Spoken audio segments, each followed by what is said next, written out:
And so we're going to resume with Costas' second lecture. Okay. Hi, guys. Yesterday I talked about the first part of the tutorial, which was algorithms for optimizing auctions. So today I'm going to talk about something else completely. So talking about the complexity of equilibria, of solution concepts in general. So, and the best reference for this work is this paper you can find on our webpage, The Complex Computing and Nash Equilibrium. Okay? So, I guess you know what a game and a Nash equilibrium is, but let me repeat. This is the penalty shot game that Avrim gave. I've modified the payoffs a little bit. So the the rows correspond to the strategies of the goalie, and the columns to the strategies of the shooter. So for each pair of strategies, each of them gets some payoff. That's color-coded. So if they do the same, the goalie wins. If they choose opposite strategies, the shooter wins, right? So you know that, I hope. And an equilibrium of a game is a pair of randomized strategies. So a randomization for the goalie and a randomization for the shooter, so that given what the opponent does, no player has an incentive to change his randomization. So for this very symmetric game, what is the Nash equilibrium? Everybody plays the uniform distribution over their strategies. Right? And this is a special kind of game. It's called a zero-sum game. Why is it called a zero-sum game? Because if you look at every entry of this table, the sum of payoffs is 0. So for such games, two players, zero-sum, von Neumann in 28 showed that there always exists such a pair of randomized strategies that are enforcing each other. Okay? So von Neumann's work left open the question of whether there is a Nash equilibrium. There is an equilibrium in two-player games that are not zero-sum, and games with more than two players. And it was Nash who showed the theorem for instance, if I change this matrix to so that it doesn't satisfy the zero-sum property anymore, it was not clear from von Neumann's work whether there still is a Nash an equilibrium in this game. And Nash in 1950 showed that no matter how many players there are, and no matter whether the game is zero-sum or not, there always exists a randomized strategy for every player of the game, so that no matter what the other players do, no player has an incentive to change the randomization. All right? So for instance, can anybody guess the equilibrium of this game? Or compute it? So it's so basically the goalie. So basically what I did here is I gave a slight advantage to the goalie in the left strategy, right? Because I changed this 1 to a 2, and basically to make sure that the goalie does not prefer this strategy, the kicker sort of redistributes some of the weight, so that this is the best response to a sort of like modified strategy for the goalie, and you can check that this is an equilibrium. This game it's unique. Okay, so this is what's going on. So let's take a closer look at zero-sum games, and let's consider a different game, which is maybe relevant for this time. So there's two players, Obama and Romney, and each of them have, let's say, two strategies. So Obama can focus his campaign to economy or society, or randomize between the two. Romney can do morality or tax cuts or randomization over the two. And this table shows the numbers of voters in millions that will shift from one to the other depending on what they do. Okay? So if Obama does economy and Romney morality, then Obama will gain 3 million people. Okay? So these numbers are random. Okay? Not exactly.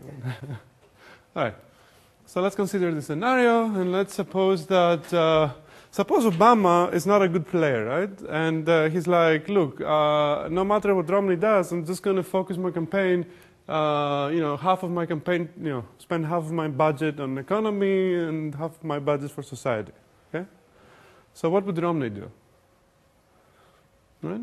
What is the best strategy for Romney if Obama commits in advance to doing half and half? Will he choose morality or tax cuts?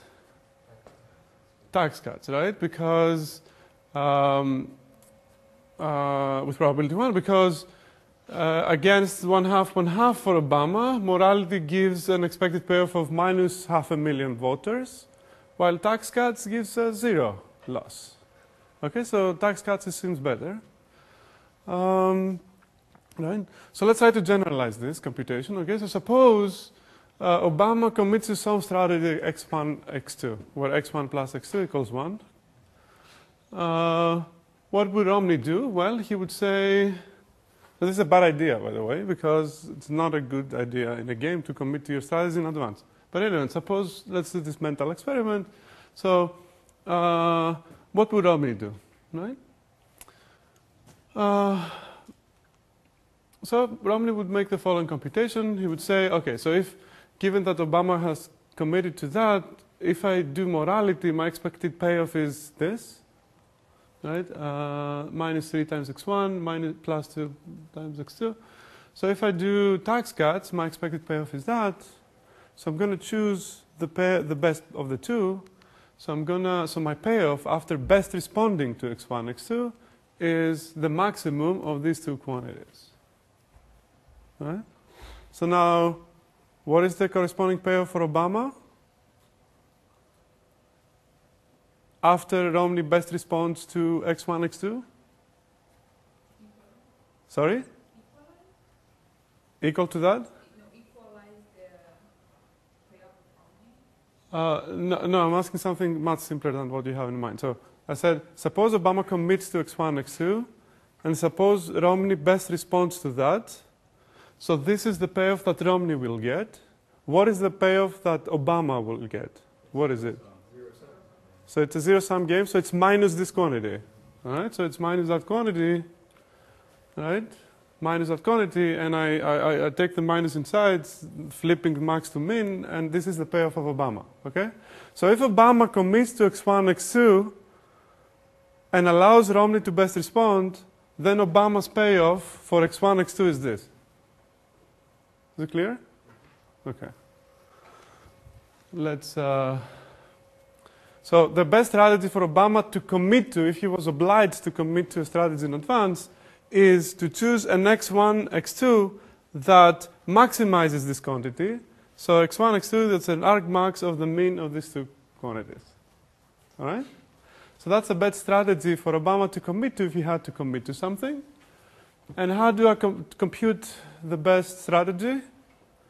With an algorithm, what can I do? Sorry?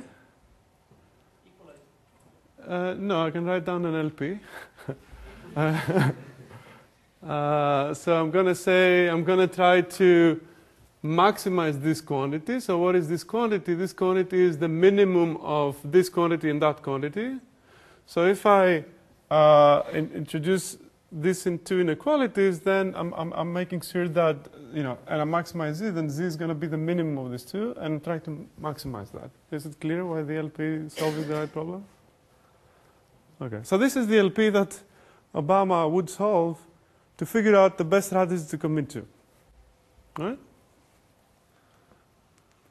If I solve this LP, I get that the best strategy for Obama is 3 7s, 4 7s. And the expected number of voters he's going to gain, no matter what, right? So after Romney implements his best response, Obama's going to gain 1/7 million voters. All right? Okay, so this LP says that if Obama does this, then no matter what Romney does, Obama is guaranteed to get 1/7 million voters. All right? So that's the LP that Obama can solve. If he's pessimistic about the future, if he's like, let me commit and let Romney do whatever he wants. All right? So let's do the same calculation for Romney. If you do the same kind of analysis, you get this LP. And the solution of that LP is minus 1/7 and 2/7, and this is the best strategy for so this is the best strategy for Romney to commit to. If Obama, and then if Obama is going to best respond to that. Right? So Romney can guarantee to himself at least minus 1/7 million voters if he chooses that strategy. Okay. So now, what's cool about these calculations? Let's recall what I've proved so far.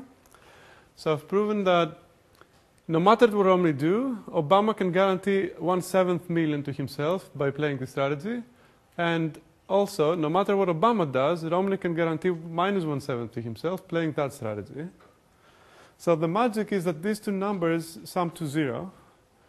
And what these statements jointly imply is that if Obama chooses that strategy, uses that strategy, and Romney uses that strategy, then that's an equilibrium of the game, because none of them can improve their payoff.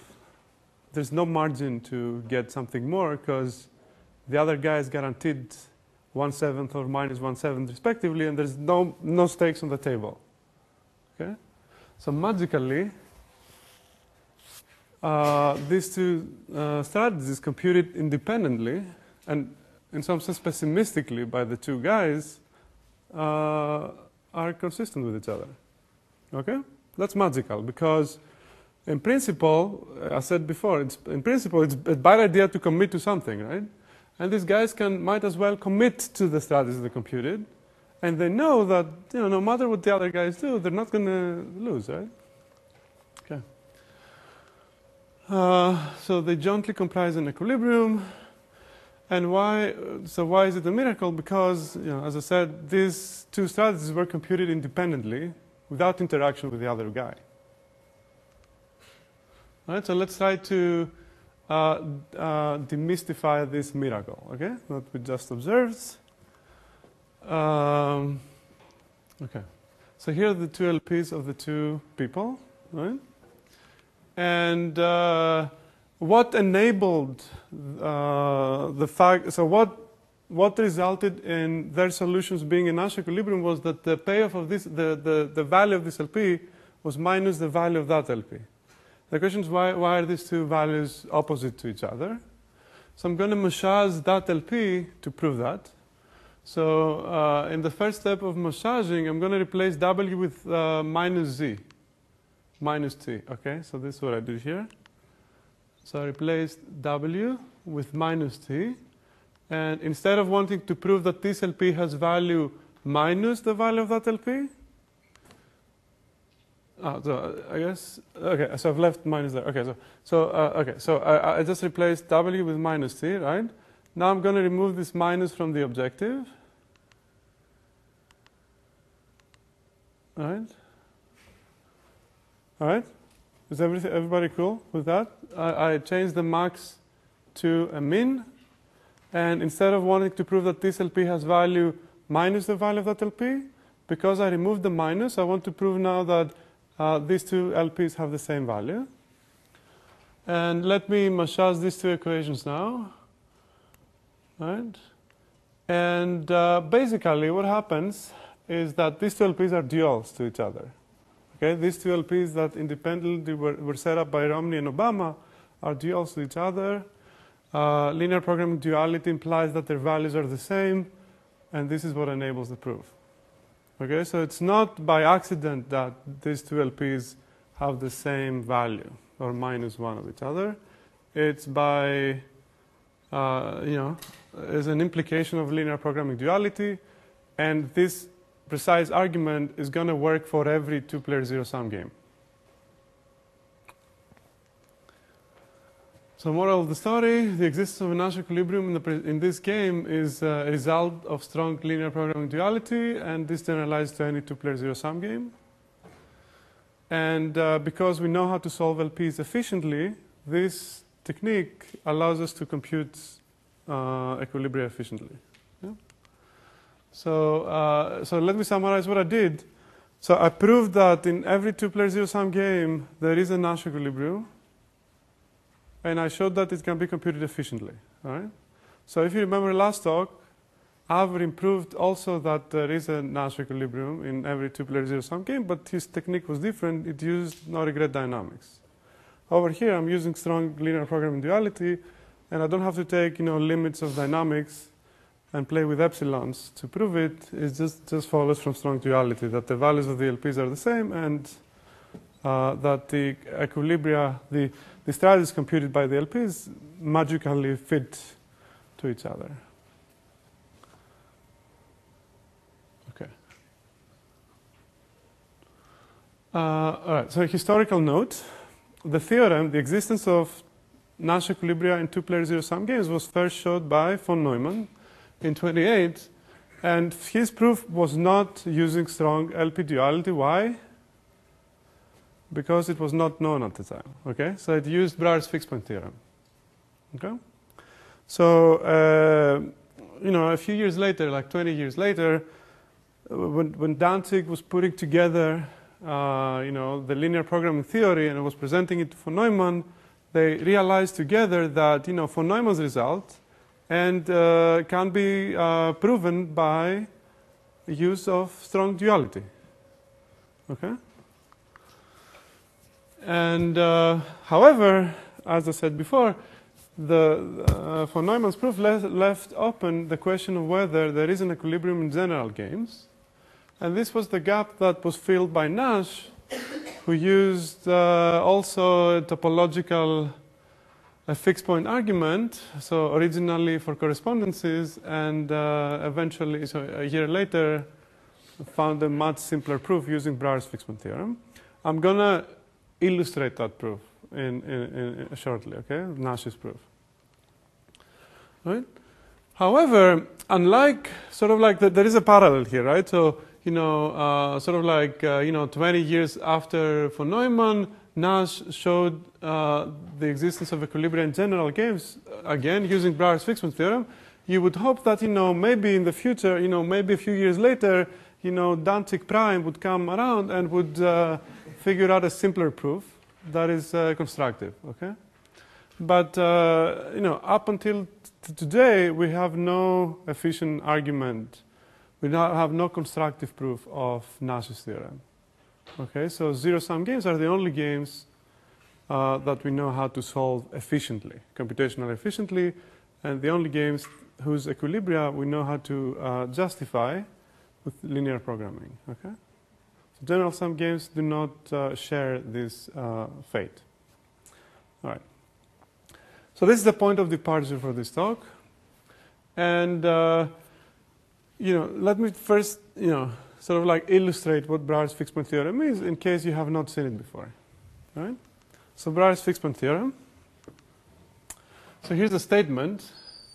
So suppose D is a convex and compact subset of the Euclidean space. So what is compact? It means basically closed and bounded. So take a closed, bounded, convex subset of some Euclidean space. Call that D. Right? And now imagine a function f that maps D to itself, and it's continuous. Okay? So the theorem says that there is a point in the set that does not move under f, that is mapped to itself by f. Okay? So the claim is that any continuous function from a convex and compact set to itself has a fixed point, a point that doesn't move. And for my illustrations, I'm going to take D to be the disk in 2 dimensions. I give some examples of, that will illustrate why this magic happens. And just before I depart to show examples, I just want to note that all conditions are necessary. Okay, continuity is necessary, convexity is necessary, compactness is necessary. Otherwise, the theorem is not true. Okay. So let me show examples to convince you that there always exists a fixed point in continuous functions. Okay, so let's consider the following continuous function from the disk to itself. Suppose we take the disk and we rotate it. I claim there is a point that doesn't move. Which one? The center of the disk. Cool. Okay. All right. So let's do something else. Let's take the disk, shrink it, and move it. All right? So I claim there is a point that doesn't move. Which one? Not true, because the center of the small one came from the center of the big one. So it did move.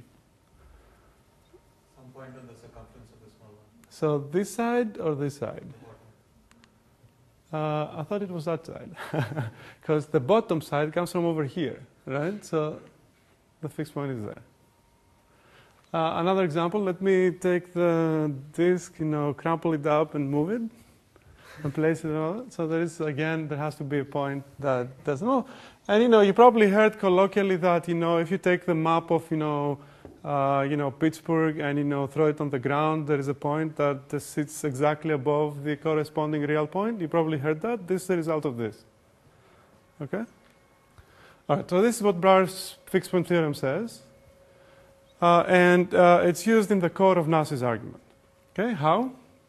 Again, illustration, not proof. I have supplementary material here that actually shows the exact argument, but I don't want to get into that here, okay? Because I have to introduce notation, and I don't want to do that. So visualizing Nash's proof, here's the penalty shot game I showed before. Of course, we know that for this game, because it's zero-sum, we can argue existence of equilibria using linear programming. But let me forget that we know how to do that with linear programming. Let's see how Nash would do it. So Nash would take this game and map it and create a function from the square to itself. Notice that the square is a subset of the Euclidean space, closed, bounded, right? And convex. So Nash would take this game and would create a function from the square to itself that is continuous in a way that the fixed points of the function exactly correspond to equilibria of the game he started with. Let's see the function. Let's see how it looks like. So this axis corresponds to the probability that the goalie chooses the right strategy, and this axis chooses the probability that the shooter shoots right, and the function is of this form. All right, so if you plot Nash's function, it has this form. And just to help you visualize this, let me color code these arrows using this convention, right? To make it easier to see where the fixed point is. Where is it? So the fixed point is there, right? That's the fixed point. What is that fixed point? That's probability 1/2 and probability 1/2. That's exactly the Nash equilibrium of the game. Okay? So this is how the proof works. Okay? It starts with a game. It creates a function such that, in a clever way, that the fixed points of the function correspond to the Nash equilibrium of the game he started with, right? And it makes sure that the function he creates is a function that's continuous from a compact and convex set to itself. So it has to have a fixed point because of Brouwer's theorem. That's the end of the proof. Okay? So it has two steps, the proof. One, create a function, then argue that this function is continuous from a convex and compact set to itself. Now, because it's continuous and from a compact convex set to itself, it has a fixed point. The way it's created makes sure that its fixed points correspond to Nash equilibria. This is how the existence of Nash equilibria is established. Is it clear how the high-level structure of the argument is? Yeah. Can you maybe give some intuition as to how you can construct a fixed point equal to the Nash equilibria? Let me show you how the function works, right? So if you see here, I put an arrow from the zero. So basically, so this arrow means that if both players play 0-0, so meaning if both players play this square, because they play 0 probability on the right strategy, right? What this arrow means is that the kicker has an incentive to increase his right probability. And this is true, right? So if goalie and shooter both do the same, both do left, the kicker, the shooter, has an incentive to increase his mixed strategy, introduce more probability to the left strategy. So this is what the arrow means, right? And the length of the arrow depends on how strong the incentive to do that is. Okay?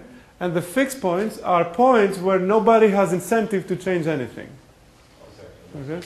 So the exact form of the function is in supplemental material here. That will be posted. Right? Okay, so that's the structure of the proof. Let's continue with that historical overview of the area. So after Nash's work, there has been an intense effort to make the proof simpler and come up with algorithms for finding equilibria. Why? Because Nash equilibria seem very useful, and it would be useful to be able to compute them. Right? So equilibria are supposed to predict behavior. If you're able to compute them, you're able to also predict behavior. That's cool, right? So you can predict behavior in a game. So after Nash's theorem, there was an intense effort to actually come up with efficient algorithms or simplify the proof, but this has not been fruitful. There is an algorithm that's called the Lemke-Hausen algorithm that is very similar to the simplex algorithm for linear programming. Okay, so that also made the hope even stronger that around the corner there's going to be an efficient algorithm for computing Nash equilibria. Okay? But after 60 years of work, there hasn't been any such algorithm. And the Pavlovian reaction of any computer scientist in front of 60 years of effort to do something and not being able to is the problem of finding a Nash equilibrium NP-complete? That's the immediate reaction of somebody in computer science in this kind of situation. Okay. Before I talk about that, let me first open a parenthesis and talk about why do we even care about the complexity of equilibria. And I've already given one reason. In my own words, let me give the same reason in the words of Herbert Scarf, who worked on computing equilibria. What I said before is that if we're able to compute equilibria, we're able to make predictions about behavior. So that's cool, right? So that's useful for policy making, etc. So Scarf says, so in 67, so he writes this in 73 in his monograph, entitled "The Computation of Economic Equilibria." He says, due to the non-existence of efficient algorithms for finding equilibria, general equilibrium analysis has remained at the level of abstraction and mathematical theoretizing, far removed from its purpose as a method for economic policy. Okay? So being able to compute equilibria is useful because you can make predictions about behavior and inform your policy making. Okay? But there is another underlying philosophical reason why we would also care about equilibria, and this is the following: that equilibria are supposed to model human behavior, right? What people do when they interact with each other. If, equilibria are intractable, it's a bit dubious that rational agents, computationally bounded rational agents interacting with each other actually converge to such an intractable object. In other words, if your laptop can't find the equilibrium, then how can the market find the equilibrium? In the words of Kamal Jain, who is not in Microsoft Research, he's in eBay right now, but sorry for the mistake. All right? Okay, so that's a philosophical reason why we care. Right? And coming back to the question, is it NP-complete to find a Nash equilibrium? Well, the picture is a bit murky, unfortunately. So NP-completeness has been a very successful theory for understanding the intractability of problems. Unfortunately, it doesn't work in this case because the complexity of this problem is a bit murkier than other problems, say satisfiability of traveling salesman. Okay, so let me give a couple of answers to the question. First, probably not, because Nash equilibrium is guaranteed to exist, and most of the NP-complete problems we know really draw their complexity from the possibility that the solution does not exist. Right? So, another reason why NP-completeness is not the right notion, it looks like NP-completeness is much stronger than Nash equilibrium. Why? Because harder problems than just finding a single Nash equilibrium are NP-complete. Right? So, for instance, finding two Nash equilibria, if more than one exists, is NP-complete. Finding a Nash equilibrium with particular properties is NP-complete. So I ask for more, and I'm still within NP. So it looks like finding a single Nash equilibrium should be easier than finding a Nash equilibrium with particular properties, optimizing over Nash equilibrium. Okay?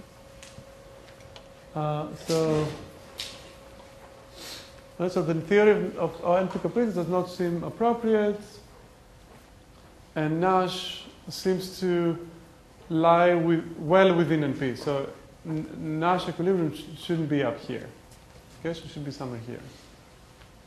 And really, the only way to understand what's the complexity of the problem is to look at Nash's proof and try to identify, what is the bare minimum argument you need to prove the theorem, and see what's the computational complexity that underlies this existence theorem. Yes? Can you just say a few words about why finding two equilibria turned out to be so hard? Like it's known to be NP hard. Intuition. So the construction is basically the following. You create a game that has a trivial equilibrium. So you start with a SAT formula, right? So you create a game that has a trivial equilibrium, and then if the SAT formula is satisfiable, there is a one-to-one correspondence between satisfying assignments of the formula and equilibrium of the game. Right? So you create a game where players choose, how to set the variables in a SAT formula, and if the SAT formula is satisfiable, they can find a setting of the variables that makes the formula satisfiable and corresponds to Nash equilibrium. But also because every game has to have a Nash equilibrium, there's also a trivial equilibrium of the game. It's a game with a trivial equilibrium plus an equilibrium per satisfying assignment of the clause. Make sense? Other questions? So we have to look. We need to look at this proof of Nash and understand why. What is the core combinatorial complexity buried inside the proof? Okay. So I guess a good point to give the plan of the lecture. Right, so what I talked about so far is min-max theorems I proved the min-max theorem of von Neumann from linear programming. I illustrated Brouwer, and I illustrated how Brouwer implies Nash. And I am at the point where it's important to look inside Nash's proof and understand what's buried in there, and what's the combinatorial complexity or whatever argument underlies the proof. Right? I guess it was a summary of what we did so far, not the future. Okay, so let's look at Nash's proof and see what's the bare minimum argument that's required to prove that the Nash equilibrium exists. So, I said, to prove Nash's theorem, you need to use Brouwer's theorem. Brouwer's theorem is a theorem coming from topology. It sounds complicated. However, I claim that there is a really trivial, the only non-trivial aspect of Brouwer's theorem is the following argument. Okay, so here's what underlies Brouwer's theorem. This is the only thing, right? So it's an easy parity lemma that says that any directed graph with an unbalanced node has another unbalanced node. Do you recognize this parity lemma? So you have a graph, a network, right? So a network comprises nodes and directed edges from one node to another node, right? So if a directed network has a node of this type that has more incoming edges than outgoing, or vice versa, then it's guaranteed that somewhere else in the network there has to be another such unbalanced node. Why?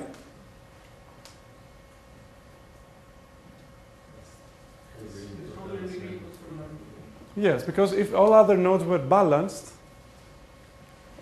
things do not sum up correctly. Because the total, if I sum all the out degrees of everybody, that should equal the sum of in degrees of everybody, right? So if in a directed graph a node is unbalanced, somewhere else there has to be another unbalanced node. What I claim, though, is something sorry. What I claim is that this argument, this trivial argument, implies Brouwer's theorem, which implies Nash's theorem. Okay? So let me try to illustrate why this trivial argument implies Brouwer's theorem. Right? So, a lemma that underlies, one of the proofs of Brouwer's theorem is Sperner's lemma. So what does Sperner's lemma say? So it says the following. So consider a square which has been triangulated in this way, right? And suppose that I color the boundary of the square using 3 colors in this way. So in particular, I color this edge red, this one yellow, this one purple. Okay? So now the lemma says the following. So suppose you color the internal nodes of the square in whatever way you want using these 3 colors. Okay, so for instance, you can do this. Okay? So the lemma says, no matter what you choose to do with the internal nodes, there has to be a trichromatic triangle, a triangle that has all 3 colors. In fact, something stronger, there has to be an odd number of such triangles. Can you find any such triangle? The red on the bottom. So these are the trichromatic triangles of this instance. And note that there is an odd number of those. There's 5, okay? So let me try to prove that there is an odd number of triangles. Okay? So for that, instead of sort of like inspecting all triangles and figuring them out, let me actually try to prove that there is one. So let me forget that I saw them. And let me try to establish that there is at least one trichromatic triangle. So for the purpose of the proof, I'm going to imagine that this is a big factory, that this factory is partitioned in triangular rooms, and I'm going to be walking in this factory starting from this room here. Okay? Notice that the 3 columns defining these triangular rooms all sit on the boundary. And in particular, no matter what you chose to do with internal nodes, I know exactly the coloring of the 3 columns of this room. There's 2 red and 1 yellow door. 2 red and 1 yellow columns. Okay? So in particular, there is a red-yellow door that I can cross with yellow on my left-hand side. Okay? So my walk is going to be doing this, is going to get into this business of crossing red-yellow doors with yellow on the left. Right? So I start in this room, and I cross this door. That's the unique door, the unique red-yellow door that I can cross with yellow on my left. If I try to go here, yellow will be on my right. So this is the unique red-yellow door I can cross with yellow on my left. I cross the door. So now, this is an internal vertex, right? Suppose you haven't seen the color. There's 2 possibilities. One possibility, it's purple. If it's purple, I'm set. Why? Because I entered into the room through a red-yellow door and I found the purple, I'm done. I found a trichromatic triangle. Right? If it's not purple, then, and that's the crux of the argument, I can find another red-yellow door I can cross. Okay? So in this particular case, this was yellow, and this created this red-yellow door, which I can cross with yellow on my left. And, you know, I entered into another room, I found another one, and so on and so forth. Oops. So here's where I got to. Okay? Right, so this is a proof. So this is the proof that there is a trichromatic triangle. Okay, of course, some of you may be worried that, I'm cheating. How can I cheat? Well, in many ways. So one way I can cheat is, maybe my walk keeps going, but, eventually gets out of the factory. All right? But I claim this cannot happen. Why? Why can't I get out of the factory? Because there is no outside edge with yellow on the left. Right, so if you look at the doors at the boundary, there's no red-yellow door. Right? There's one, this one. But if you're inside and want to cross it, you have yellow on your right, not your left. And my walk only crosses with yellow on the left. Okay? So I cannot get out. What's the other danger? Cycle. How can I cycle? I started sort of like, first of all, I cannot come back here, because to come back here, I have to enter from the outside. This is the only way I can get to this room again. So I cannot sort of cycle. But what I can do is I can do a row shape. Right? What I can do is I can wander in the factory and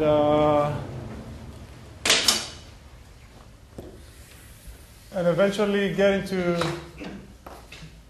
a row shape, right? How can I find myself in a row shape?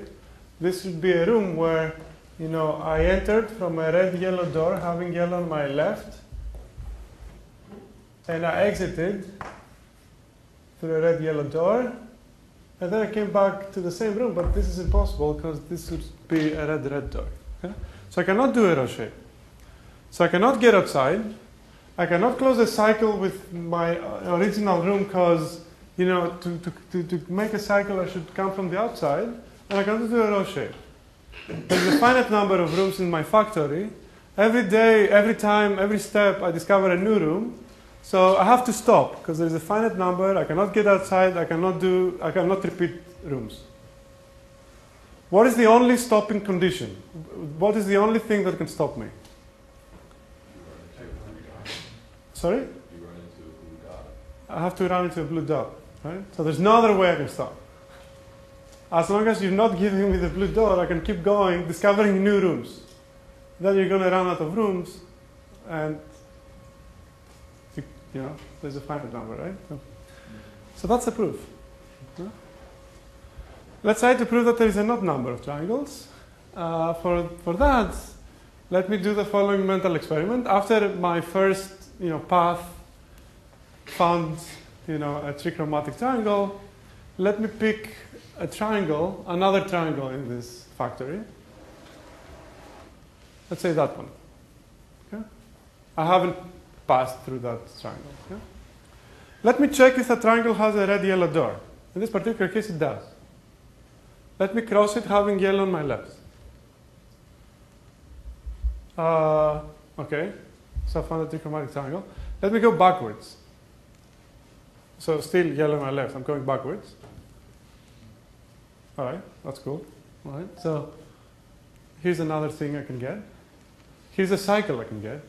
If I start from this room and I do my thing, I get into a cycle. There's no problem with that cycle.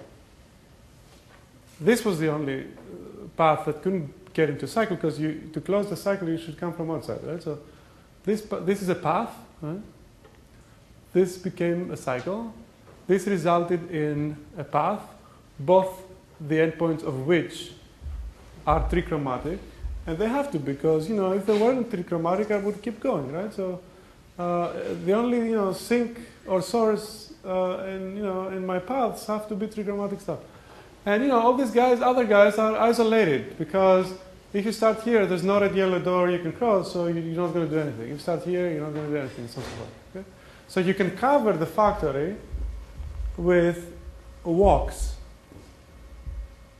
traces of walks.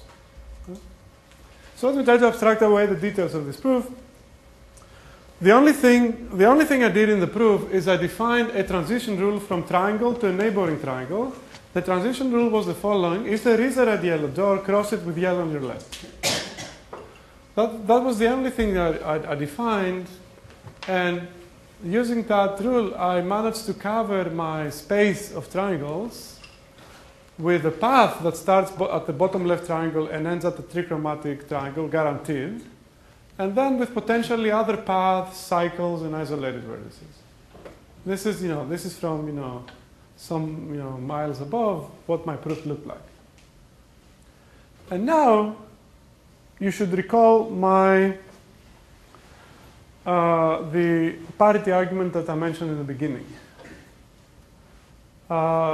The parity argument said, if there is an unbalanced vertex, there has to be another.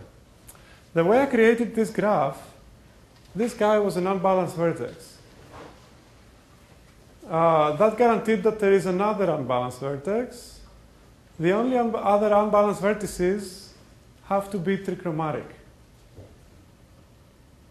Right? So the proof, the core of the proof of Sperner's lemma is to define a directed graph whose only unbalanced vertices can be trichromatic. Where's the bottom one? Except the bottom left. Okay? And so, which is guaranteed to be unbalanced, and also guarantees that there is another unbalanced one. Okay?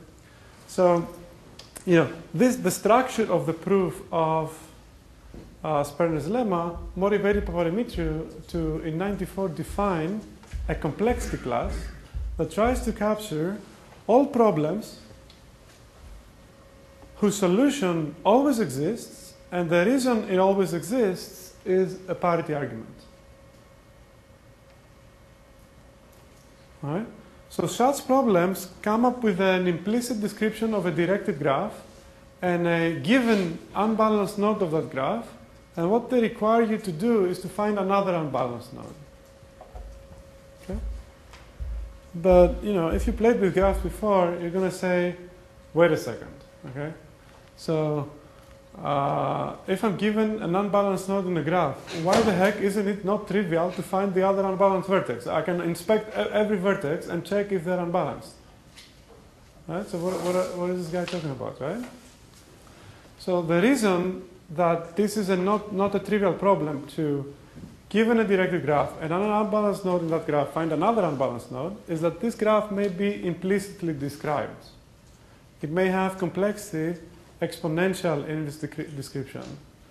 Coming back to Sperner, here's how this can happen. Okay, so here's formally the problem that I call Sperner. In this problem, you imagine a square that has 2 to the n vertices on every dimension. The colors of the internal nodes are not listed explicitly.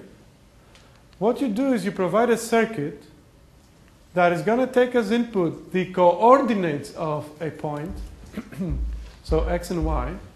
Notice that the coordinates of a point are just n-bit numbers, so it's not that much. Okay? With n bits, I can describe 2 to the n numbers. Right?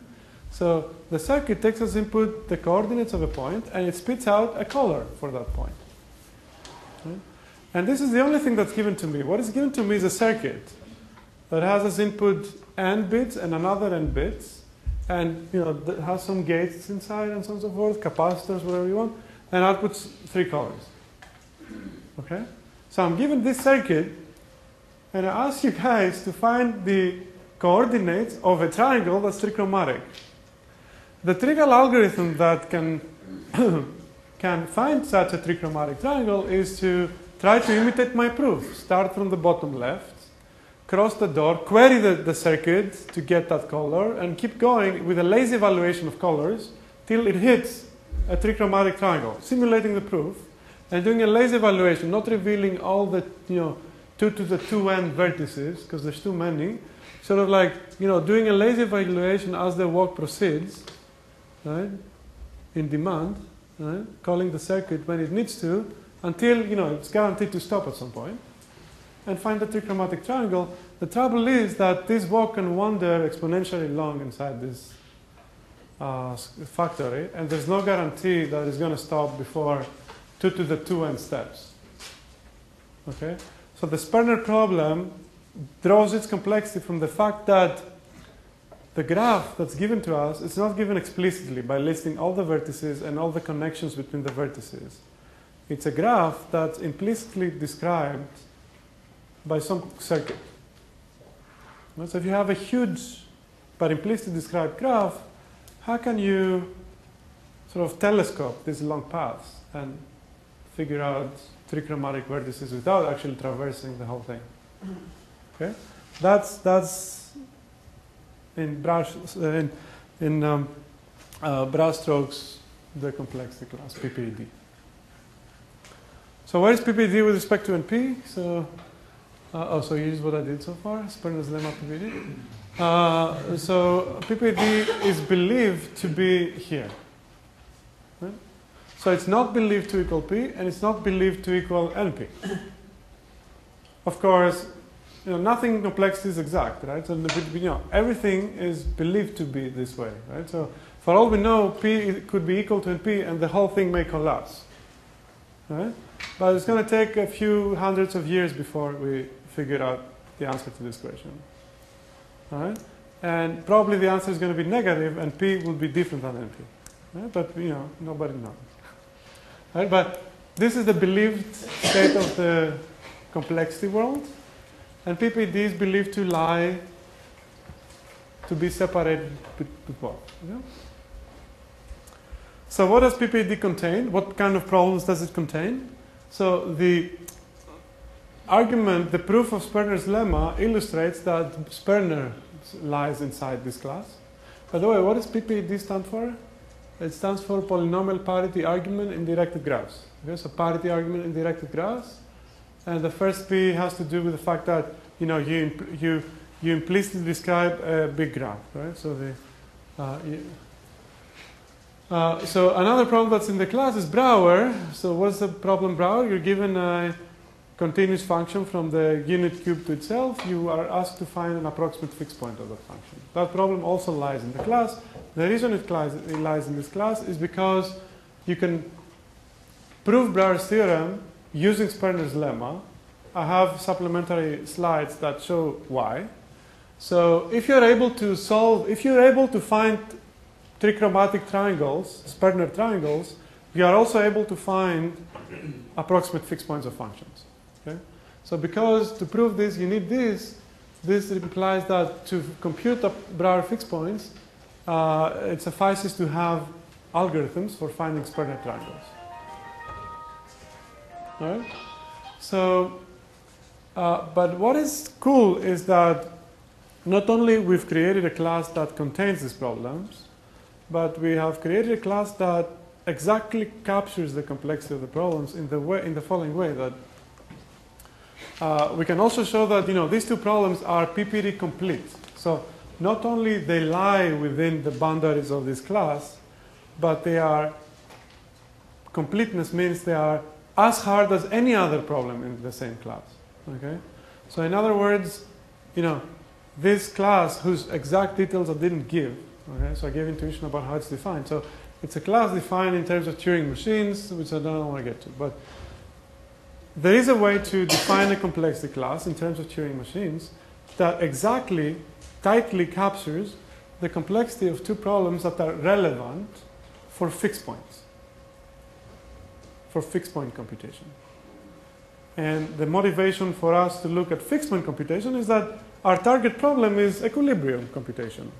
Okay? And equilibria are proved via fixed points. So, to understand their complexity, it's crucial to look at the complexity of fixed points. Okay? So here's the current state of the world. So we have defined a class PPAD, and these two relevant problems are exactly captured by this class. Okay? And Nash now should lie between PPAD and P, and not between P and NP. And the reason Nash should lie within PPAD is the fact that Nash is proven via Brouwer. Right? So, if I'm able to compute Brouwer fixed points, I can compute Nash equilibria, but just following Nash's argument, right? So taking Nash's function, finding the fixed points of the function he constructs, and these fixed points correspond to Nash equilibria. So Nash should lie within here. Okay, and what is the result so what is the complexity of the Nash equilibrium then? Where exactly does it lie in this hierarchy? So what is surprising is that finding a Nash equilibrium is PPAD complete. So not only does it lie within PPAD, but it's not easier than Sperner, and it's not easier than Brouwer.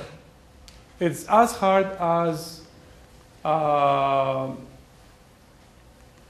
Sperner and Brouwer, and every other problem in this class. Right? So you won't be able to compute Brouwer fixed points if you're not able to compute, if you're not going to be able to compute Nash equilibria unless you're also able to compute efficiently Brouwer fixed points.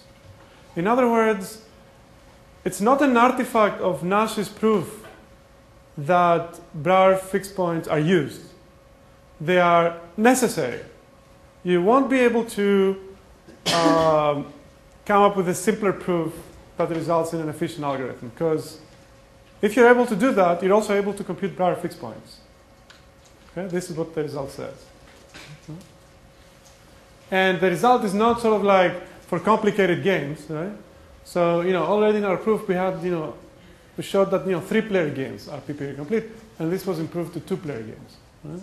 So now the state of the world is Two-player zero-sum games are solvable with linear programming. Two-player non-zero-sum games and games with more than 2 players are computationally intractable.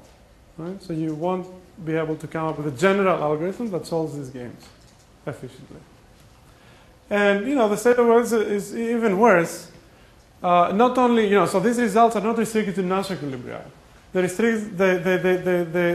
They apply to all equilibria whose, nearly, essentially all equilibria whose existence is established via fixed point arguments. What is a prime example? It's the existence of an Arrow-Debreu equilibrium in a market. Okay? So, corollary of this work is that finding an Arrow-Debreu equilibrium is PPAD complete as well. Okay? And the more complicated you make your solution concepts, the more likely it is to be PPAD complete. More complicated. Like, if you do some equilibrium refinements, What about correlated equilibrium? right, so correlated equilibrium is the only solution concept we know is efficiently tractable. And really the reason is that it's a linear program, the existence proof. Yeah. What about n-player zero-sum games? I'll come back to that later. The short answer is it's computationally intractable. The reason is the following. Take any game you want, add another player, call him observer. Observer decides that his payoff is minus the sum of the payoffs of everyone else. So you trivially took a general game and converted it into a zero-sum game. The complexity can't improve, right? So n-player zero-sum games are in general intractable. I'm going to show a family of games that actually is tractable in a few slides. Okay. So what these results imply to you is that if you look at complicated networks, complicated economic systems, it's really unlikely that in general Nash equilibria arise. Okay. So you have to be careful before you postulate that a complicated system behaves in a Nash equilibrium. Yes? I don't see why that statement is implied by the hardness proof. Okay. I mean, do we think, so obviously this gives us intuition that there are worst case examples that are very bad. Right. But could you say more on why we think that means that in general people can't find equilibria? Right, so my statement was that you should be careful when you apply Nash equilibrium analysis because chances are the problem is going to be hard. I didn't say that all systems are hard. For instance, zero-sum games are not hard, right? So what I'm saying is that if you're going to postulate that every system is at Nash equilibrium, that's a wrong statement. Okay?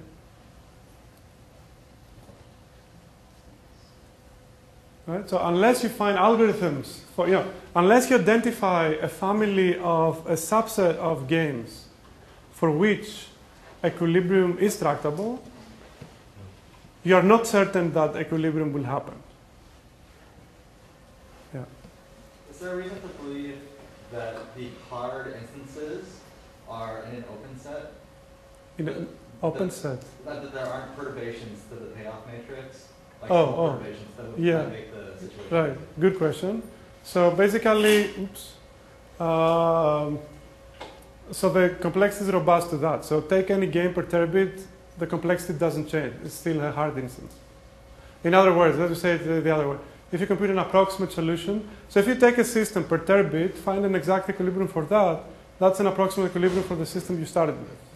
Because perturbation really affect the payoffs a little bit. And Nash equilibria for the perturbed system are approximate equilibria for the unperturbed system. And we know that the approximation problem is also intractable. So not only you cannot compute equilibria exactly, efficiently, but even approximately, that's also intractable. Yeah. About the difference between equilibrium and approximate equilibrium, Right. do we just define it as sort of everyone's incentive to change is sufficiently small? Right. Right. So an approximate equilibrium is a state of the world where nobody has more than $1 incentive to change his strategy. Other questions? Okay, so basically for me, what this complexity result illustrates is a quote of Bo Baumann made in '87. So this is, I don't know, like 40 years after Nash's theorem, and 60 after von Neumann. So two-player zero-sum games are one of the few areas in game theory and indeed in the social sciences where a fairly sharp unique prediction is made. So it's one of the few cases where we are confident about what we're talking about. Right? For me, the justification of this score is the following: in zero-sum games, in two-player zero-sum games, equilibria are efficiently computable. They comprise a convex set, and they can be reached via dynamics very efficiently. What dynamics am I talking about? Not best response. Best response may not converge. What dynamics am I talking about? Fictitious play does converge. We don't know how fast, but if you were here in the morning, right? So multiplicative weights updates, majority, and so on and so forth. This kind of dynamics converge efficiently to a Nash equilibrium. Okay. On the other hand, for general sum games, so outside of this limited class, equilibria are in general PPAD complete. They may be disconnected, so there is an equilibrium selection problem, even if you believe in equilibria. And we don't have natural dynamics that converge to this. We don't have efficient. There can't be. I mean, because the problem is PPAD complete, there can't be efficient dynamics converging, and I don't even know of natural dynamics that even putting complexity analysis aside, converge to Nash equilibrium. Right. So. In this state of the world, the question is, game over. And what I want to say is that these complexity results are not, so they're called negative results in theoretical computer science. When you prove a lower bound, it's a lower bound for the. It shows that there's no algorithm that does something. Because that's a negative result. Right? But in my opinion, a negative result is a positive result, right?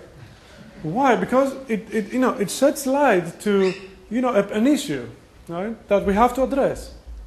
Right? So there is an issue with Nash equilibria, and they cannot in general be reachable. So by shedding light to this issue, that opens up the discussion to what can we do to avoid that issue. All right? So it's absolutely not game over. And here's some proposals for how to get out of this problem. So one is come up with you mentioned correlated equilibrium. So, come up with alternative solution concepts that do not run into the same complexity barrier. Okay? So, hopefully, there's going to be a solution concept in the future that's, plausible. Everybody, agrees with it, and it's also computationally tractable. Or if we can't find such a solution, maybe we should, get rid of equilibrium analysis and, postulate that, the axioms of behavior are not equilibria but dynamics. Okay? The other way is to argue that approximate equilibria are tractable. I already mentioned that approximate equilibria are intractable, so there's not a lot of room for hope in this direction. But here's a direction that's I think fruitful, and I'm going to show an example. So identify families of games that are interesting and for which equilibria are tractable. And, if your game is a good one, then sure, take your equilibrium analysis and, believe in it, right? But, you have to know why you believe in your equilibrium analysis. You just can, blindly hope that, Nash equilibrium will happen, right? So you have to be, have some kind of guarantee that, equilibrium will arise. And another direction that I think is interesting and unexplored is a mechanism design perspective, which is, when I design a system, why design it in a way that will make players' behavior ridiculously difficult and, make, Nash equilibria unlikely to arise? Can I design a system where equilibrium behavior is trivial for people to discover. You know, if I have an option between, you know, having a system that's a zero-sum system versus a system that's not, right? So if I'm designing a game and I want to implement some social objective and have two possible designs, one is a zero-sum game, two-player zero-sum game. The other one is not. Why choose the other one? Choose the zero-sum game because equilibria are easy to figure out in this case. But you said that generally for n-player zero-sum games, it's not computational tractable. So there's some family of games which is generalizable to n-players without using correlated equilibria. Yes. That is computational tractable. Yeah, so this is my next slide. Okay, so I'm going to show you a class of games that's, you know, in this spirit and it's tractable. Okay? So here's the class. So it's going to be a network game. So players are going to be sitting. So it's a general graph. So you know, it doesn't have to be a network. Maybe everybody plays with everybody. But so the players are nodes of a graph, and an edge between two nodes is a two-player game between them. It can be any two-player game, right? But so the point is that the player's payoff is separable on the edges. So my payoff is the sum of my payoff here, my sum of my payoff here, and my sum of my payoff here. Right? So if I use a mixed strategy XU, and this guy chooses, you know, XV1, mixed strategy, and so forth, then my payoff is the sum of my payoffs from each edge. So this quadratic form represents, you know, you probably have seen this form if you did any game theory. This quadratic form represents the payoff on edge U VI if I use XU and my opponent uses XVI. Yeah. So you gets to play a different strategy for each game, or do the strategies for each game affect each other? So he uses a single strategy, and for each edge, you can see easily that this is not a restriction; it's a feature. So, because you know, in my strategy XU, I can encode my strategy on each edge.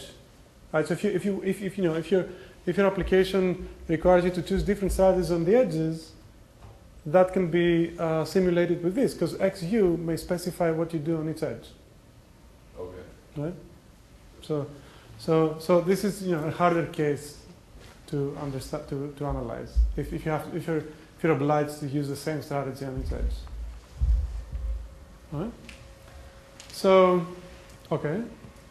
So this is the class of games I want to study. Of course, it's easy to see that, okay, so example, you know, nodes are firms making some decisions about their products and then, you know, split markets with various competitors. Okay. So of course, there's no hope that I can solve this class of problems. Why? Because two-player games are already interesting. Two-player games is a subset of this class, right? All right, so finding a Nash equilibrium in this type of games is intractable. Okay? All right. However, what if the game is zero-sum? What if, you know, the game is zero-sum? Can I solve it now? If there's two players, it's a zero-sum two-player game. Now I have more players, but the whole game is zero-sum. Can I do it? Sure. No, not necessarily. Not necessarily. Why? Because if the whole thing is zero-sum, you might still have within it a two-player game that is not zero-sum. And you know that's fine. Right. So that's some intuition, but it's not the right one. I can actually do it because, you know, the zero-sum property is, you know, strong enough. It propagates payoffs all over the place. So in the end of the day, so this class is tractable. Okay. So in all such games, a Nash equilibrium can be found efficiently with linear programming. The equilibria are a convex set. If you take any algorithm that Avrim talked about, if every player updates his strategy in response to the strategies of the opponents using any no-regret algorithm, then the joint behavior is going to reach an equilibrium. There is, you know, payoffs approach equilibrium payoffs, and empirical strategies approach Nash equilibrium. So here I define no-regret learning, but I don't have to because Avrim talked about it. I don't define it. I say very common dynamics, well-studied non-line optimization, optimization of a function that is real piece by piece. Okay, all right. Okay, that's it. Okay, so, you know, here's a class of games that look interesting. non-trivial, and they are tractable. Yes? A more complicated version of no-regret versus many opponents, or just no-regret when I accumulate all the opponents, and how to accumulate? Not accumulate. So every player is independent. He can, every day update his strategy in response to what he has observed in what the history of the other players is. So everybody... The classical version of no-regret is that I get one observation from the goal. Here I get several observations from all of my neighbors. Yeah. So do I accumulate them in a specific way, or do I take Oh, a this more is... complicated... Yeah, so I compute my payoff yesterday from all the guys, and I change my strategy. I don't even have to observe what each of them is doing. If I know my payoff yesterday, and my payoffs, in the history, in my history, I can update. All I need is my payoffs in the previous rounds. I may be oblivious to who are the other guys and what they're doing. I only know how much payoff I got. Total. For the sum of my edges. Okay, so very simple. As quickly as this is on, but maybe you can advise on. So if you have a network where the degree of each node is n, Okay. And that network is zero sum, Yeah. then how is that not just a network representation of just a regular normal form game? So the important difference is that my payoff is separable on the edges. I don't have a function that takes into account what everyone did and computes my payoff. For each interaction, I get some payoff. That's the difference. If I went to your model, as I argued earlier with the observer example, the thing is intractable. There's no way it can happen. Okay? All right. All right, so I'm pretty much done. Some future directions. Okay, so identify other interesting class of games that are tractable. Examples. Okay, so a class of games that was, proposed by, Milk-Tyke and, looked at by Kalai is the class of anonymous games.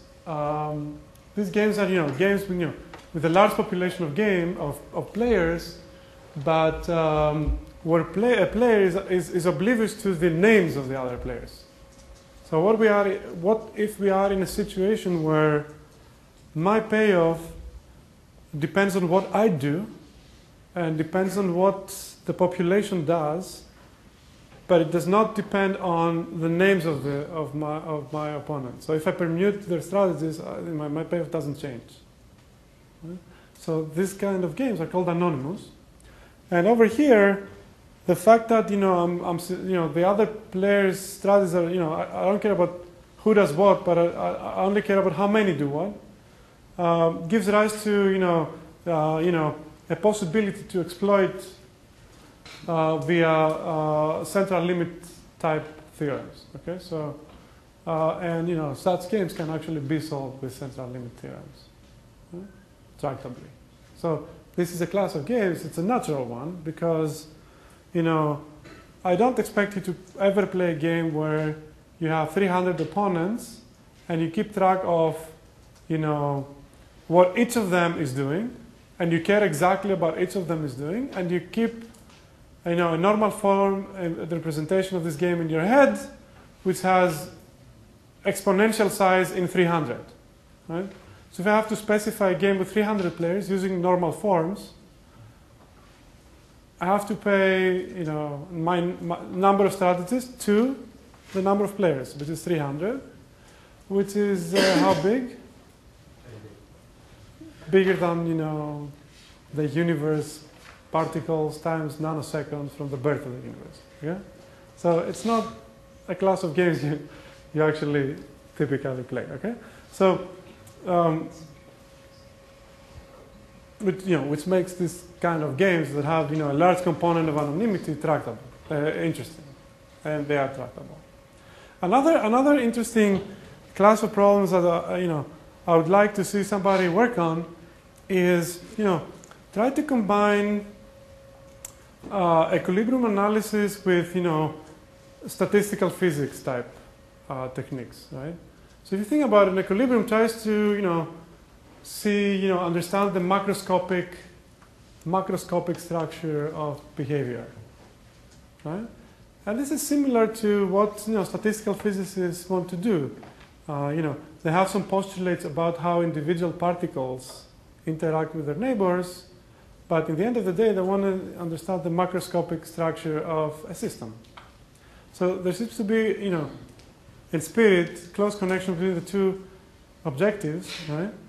And like in statistical physics, there are interesting phenomena where you take a material, for instance, take a ferromagnetic material, and these arrows represent the spins of particles in that material,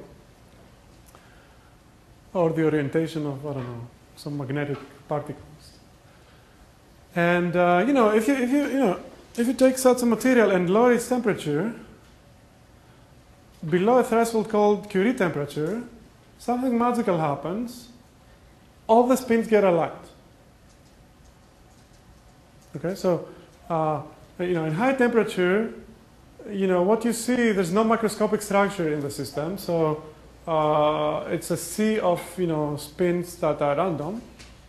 But if you go below temperature, everything gets aligned. So is there an equivalent of this phenomenon in some kind of coordination game, for instance, where we have to choose technologies, and you can choose one technology, you can choose another, and there is a parameter called temperature in the system, that affects incentives, and such that below that temperature, there is everybody chooses the same technology or whatever. Okay? All right. Just random ideas. Thanks a lot for your attention. If you have any questions, let me know. Further questions for Costas? Okay. Yeah. All right. So if you assume P not equal to NP, right, do you separate P into PAD? No. So it could be, a state of the world could be that P is different than NP, and PAD is equal to P. That's a possible state of the world. Another possible state of the world is that P, NP, and PPAD are the same, collapse. And a different, although unlikely state of the world could be that P is different than PPAD, which is equal to NP. Yeah. How about the class of relational games, Right. where it's the optimization turns out to be like atomic software? Cool, yeah. So that's a very good question. So the PPAD completeness is relevant for games, whose existence proof is a Brouwer argument, and there is a general class of games, potential games, whose existence of equilibria is proven via specifying a potential function whose local minima correspond to Nash equilibria. So you would hope that and in these games, best response dynamics usually converges to an equilibrium. So you would hope that this class of games is a class of games where, because all you have to find is a local minimum, is an easy class. Reality is that it's not, right? That these games are also in general intractable, except you cannot study these problems with PPAD, and you have to define another complexity class that captures these problems. So if you want to consider congestion games, potential games, the state of the world is something like this is P, this is PPAD, and it contains all games, right? And then so this is PLS. It's a class that captures potential function minimization, and congestion games lie here. Right? The existence of equilibria in these games can be established via Brouwer fixed point theorem, but also via potential function argument. If you insist on finding a pure Nash equilibrium for congestion games, they are here. They're outside of PPAD because the Brouwer argument cannot establish the existence of pure equilibria in congestion games. Supermodular. I haven't studied them. I don't think they've been studied. I would guess they're in PLS, but Yeah. Could you comment a bit on coalitional solution concept? On what? On coalitional solution concept? Coalitional. Because then if we find an alternative solution concept to Nash that, Right. I mean, once you allow players to cooperate, presumably it's usually Right. So, I'm not aware of the literature, but in general, these coalitional solution concepts usually solve NP-hard problems. Okay, so there are some ways. So some of them are easy, but a lot of them are NP-hard problems. I don't know more concrete results in this area. Yeah. So one of the previous slides you mentioned considering complexity and maybe mechanism design. What happens to the revelation principle? It seems like the simple argument for it is always, well, let's just compute the equilibrium for you. Right. So So this is an argument, if you want, for direct revelation truthful mechanisms, right? So sort of like if you went to Evas's talk was about the following, right? So there is optimal auctions that are complicated. There is simple auctions that appear in practice, and we can analyze them via Nash equilibrium analysis. So the trouble is, if the game is complicated, why do you believe that Nash equilibrium will happen, right? So an auction in the wild, why would you expect people to do Nash equilibrium analysis unless Nash equilibria are tractable? So that's why, for instance, Eva also considered dynamics and not just Nash equilibria, if you remember. So an argument for complicated direct revelation type algorithms, mechanisms, is that over there, people don't have to do something complicated. You convince them that they have to play truthfully, they do it, and that's it. They don't have to do complicated computations to behave. Right? So, but if you launch a complicated auction in the wild, who knows what will happen? But doesn't that apply to just about any possible game because you're in NP? Mm-hmm. If you say here is an equilibrium, it is easy for people to verify that. So why is that special to direct revelation or other? I mean, right, if you are able to compute the equilibrium of the game and you are able to convince your bidders that this is the equilibrium, then things are okay. So my proposal for mechanism design, I mean, one simple way to do it is to focus on direct revelation mechanisms, okay? Or focus on some mechanisms, that was my statement here, focus on mechanisms resulting in equilibria that are either trivial to discover or that can be computed so that people playing these mechanisms are informed about them and hopefully follow them. Yeah. So dynamical systems, when you have a solution, such as a solution on your zero-sum two-player network game, you can track the fixed point as you make perturbations away using like continuation theory, right? Okay. I mean, I'm not saying anything about how hard that is to compute, but it would be some way of tracking equilibrium as you deviate away from the situations that are computable. Yeah. So I'm curious if people have thought about that, and then also the fact that as you do that, as solutions arise or disappear, they necessarily imply the creation or destruction of other structures. Right. So there has been work on that. So there is a family of algorithms for computing equilibria called homotopy methods. So homotopy methods are about sort of like interpolating between a hard game you want to understand with a trivial game whose equilibria you know exactly, right? And there is a theorem called not Brouwer but Brouwer theorem. Okay. So there is a theorem called the Brouwer's fixed point theorem that basically says that as I interpolate between the trivial game and the hard game I want to understand, there is a continuous path connecting the fixed points of this game with that game. The trouble is that this continuous path is not forward in time. So as I interpolate from this game to the other game, the path I'm following may disappear because it went back and then it came back again, and then So as I do the homotopy method, I may have to go back and forth exponentially many times before I hit the equilibrium of the other game. So the complexity of the homotopy method, as well as other selection methods, equilibrium selection methods, has been analyzed, and it results in even tougher complexity. So the complexity results in this P space, which lies way above NP. Yeah. Would you say that dominant strategy is then easy to? Yeah. If your system is dominant strategy, you're awesome. It is. Okay.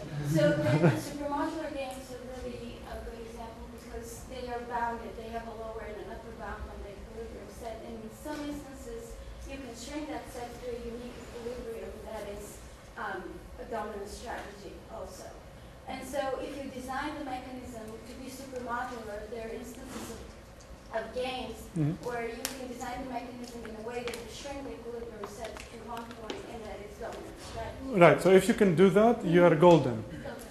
In general, supermodular games, though, there is this structure, right? And it's finding an equilibrium is basically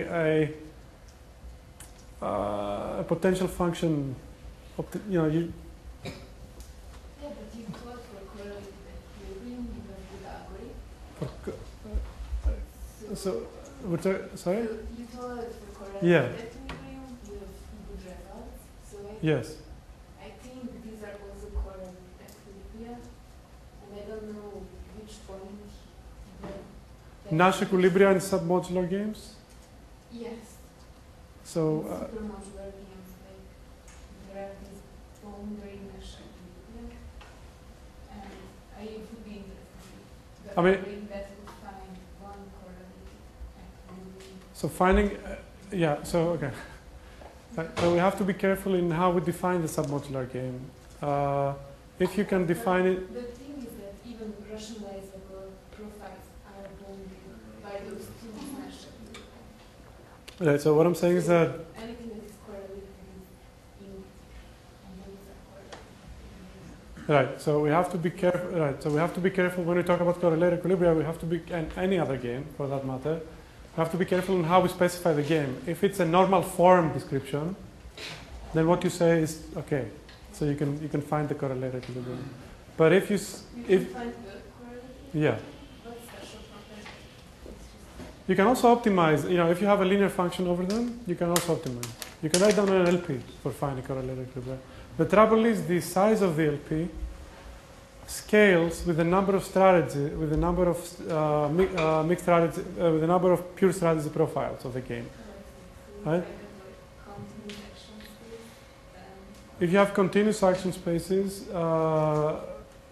you can try to approximate and take limits. You can try to discretize and take limits. And the other literature you would like to look at is, two papers by Papadimitriou, Ralph Carden, and Papadimitriou. So Papadimitriou, Ralph Carden, 04, I think, or 05. Soda 05, and Papadimitriou, Stock 05. So these papers are about the computational complexity of correlated equilibrium in games that are implicitly given, that are not described via their normal form description, but implicitly. Right? Implicitly, the difference is that you can describe a big thing with the number of strategies could be exponentially. The number of pure strategy profiles in the game may be exponential in the description of the game. So you cannot afford to write down.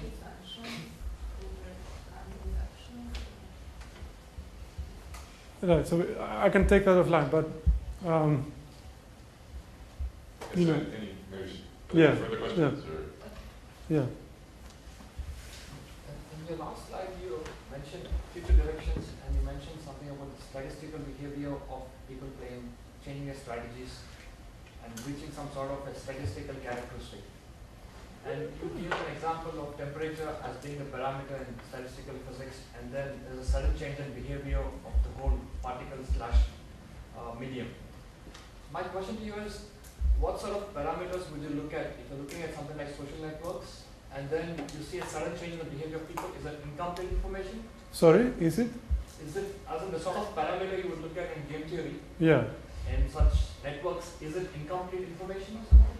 What sort of parameters would you say? Right. So an easy parameter to think of is how the strength of the, the strength of the interaction. So, how important to me is it that I'm using the same cell company with my friends?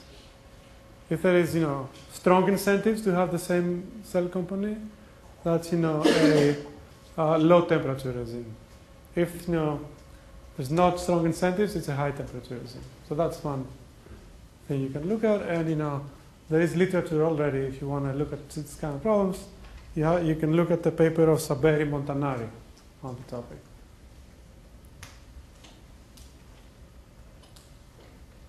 Thanks, Constance. Thanks.